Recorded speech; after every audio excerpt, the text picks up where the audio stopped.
국민 라디오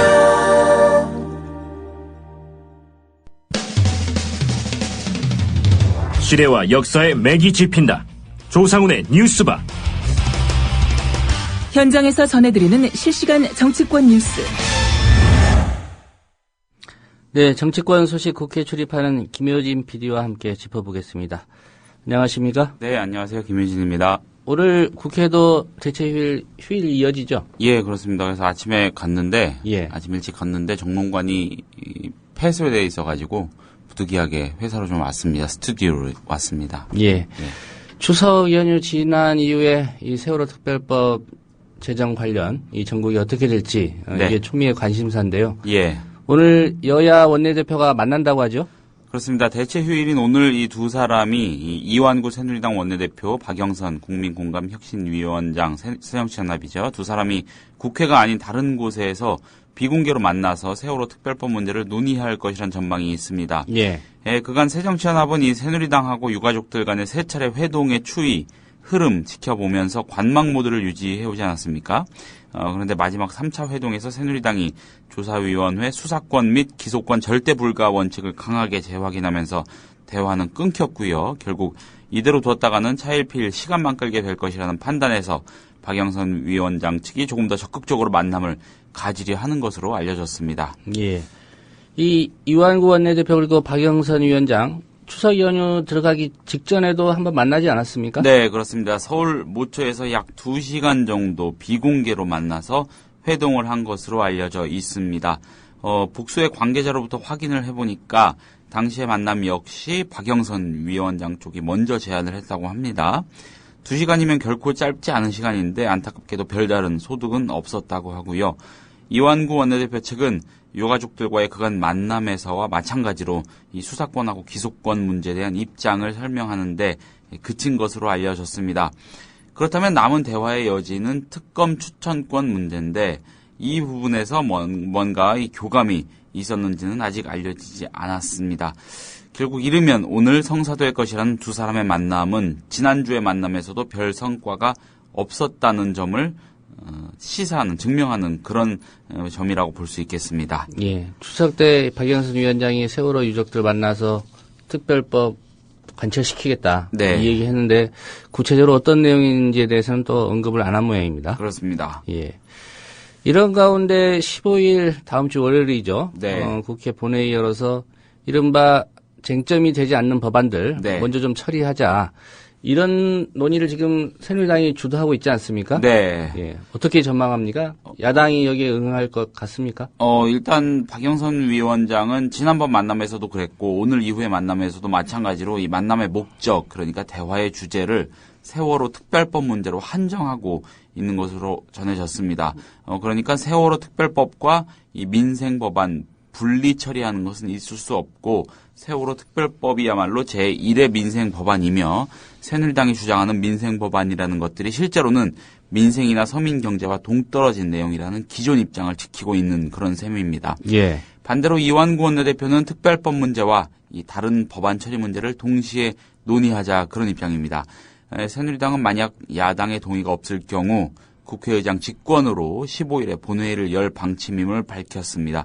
박영선 위원장 입장에서는 무척 어려운 상황입니다. 만약에 오늘 이후의 만남에서 세월호 특별법이 아닌 법안들 처리를 합의해 줄 경우에 세월호 특별법과 관련한 지난 1, 2차 원내대표 간 협상에 이어서 또다시 전부 다 내줬다는 당내 반발에 직면할 수 있기 때문입니다.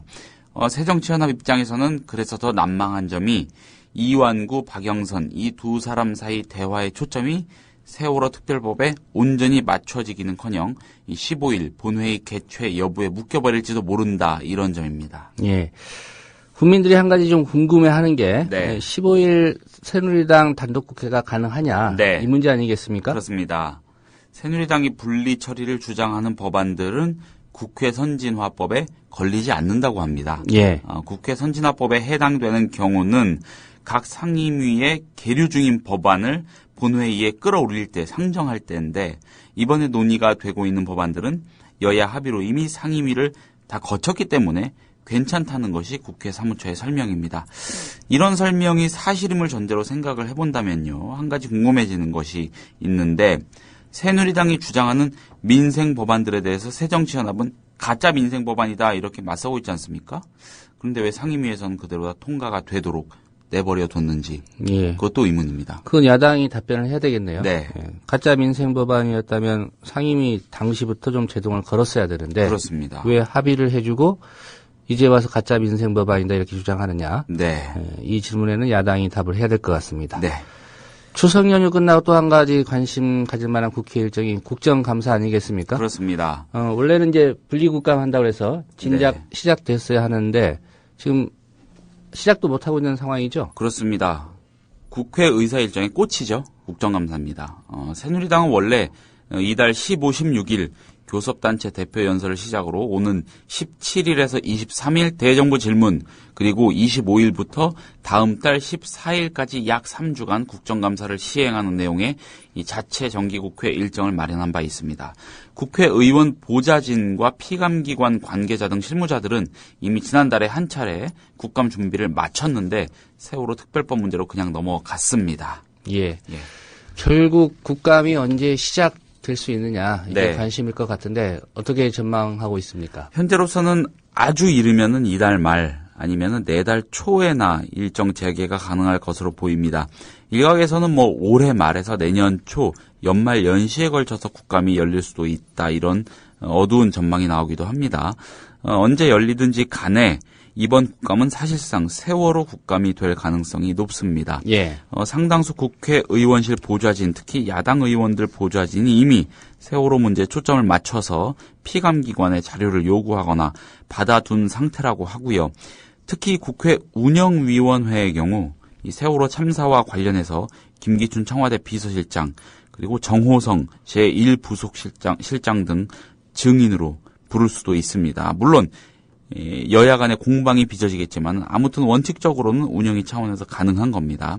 그러니까 사실상 아무것도 하지 못하고 끝난 지난 세월호 국조특위의 연장일 수 있다는 그런 얘기입니다. 예. 국조특위에서도 못 부른 증인을 과연 국감기간에 부를 수 있을지 좀 지켜봐야 될 것 같고요. 그렇습니다. 어쨌든 국감 돌입 시기 네. 전망이 불투명하긴 하지만 네. 그래도 말씀하셨듯이 국회 의사일정 중에 가장 국민들의 꽃이죠, 관심을 또 꽃. 받고 있고요. 특별히 이게 세월호 국감으로 간다고 하면 대기업 총수들이나 증인으로 나올 법한 사람들은 좀 안도할 수도 있겠네요. 네. 그럼에도 불구하고 아마 촉각을 곤두세우고 굉장히 긴장하고 있을 겁니다.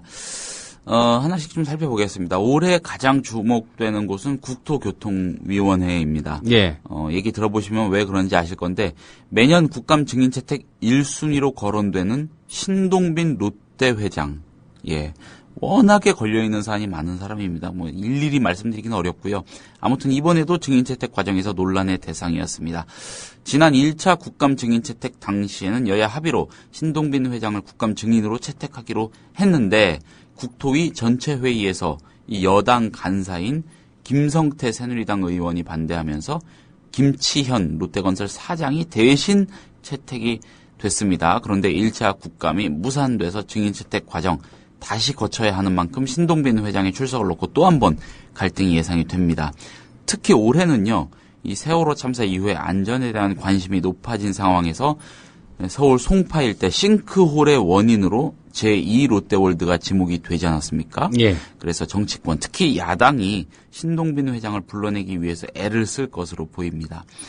대기업 총수가 증인으로 가장 많이 출석하는 또 요구를 받는 상임위인 산업통상자원위원회, 경제민주화, 또 해외자원개발, 원전비리 등에 대해서 집중 질의할 계획입니다. 이 무산된 1차 국감에 앞서서 새정치연합 이원욱 의원과 전순옥 의원이 각각 한전 부지 매입과 삼성전자에 집중된 R&D 세액 공제 혜택에 대한 질의를 위해서 삼성전자 이재용 부회장에 대한 증인 신청을 했는데 예. 이 역시 여당의 반대로 무산이 된 바 있습니다.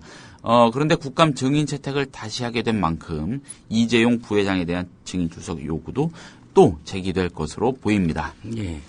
이렇게 국감 시작되면 대기업들 네. 국회에 와서 일정 부분 살죠. 네, 직원들이. 그렇죠. 예, 일정 부분 이른바 산다고 하는 게 맞습니다. 대관 업무라고 하죠. 예. 네, 관을 대하는 업무를 하기 시작하는데 네. 올해 국회도 좀 비슷할 것 같죠. 그렇습니다. 그 대기업들 홍보 파트에 보면은 대관 담당 파트가 좀 따로 있죠. 아예 국회나 정보기관들 담당하는 곳인데 올해의 경우 말씀드린 대로 세월호 여파 때문에 예년에 비해서는 그런 움직임이 조금 뜸해 보이긴 합니다. 그럼에도 불구하고 국감을 앞두고는 대기업 대관 담당자들의 국회 방문이나 이 국회의원 측과의 접촉이 부쩍 많아집니다. 국회의원실이 이 기업하고 직접 관련이 있는 사안에 관해서 관련 당국을 통해서 혹은 해당 기업에 직접 자료 제출이나 해명을 요구하는 경우가 있는데 이 때문에 국회의원회관 근처 이 기업 로고가 새겨진 종이 가방 같은 거 있지 않습니까? 예. 이거 들고 왔다 갔다 하는 사람들이 국감 시즌이 되면 부쩍 많아집니다.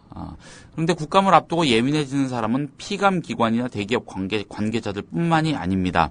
주요 정당의 정책 라인 실무자들이나 실력가들 또한 여러모로 예민해지는데 이런 사람들은 특히 기업 측과의 접촉을 함부로 하지 않으려고 몸을 사리는 모습을 연출하기도 합니다. 잘못 만났다가 괜히 오해 부를 수도 있기 때문입니다.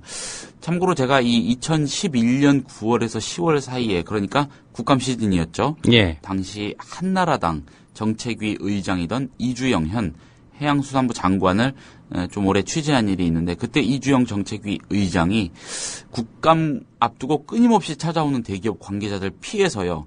국회 본청 정책위 의장실하고 의원회관 사무실, 지역구 사무실 등등 계속 옮겨다니면서 몸을 피하느라고 무척 힘들다고 이렇게 토로하는 얘기를 들은 일이 있습니다.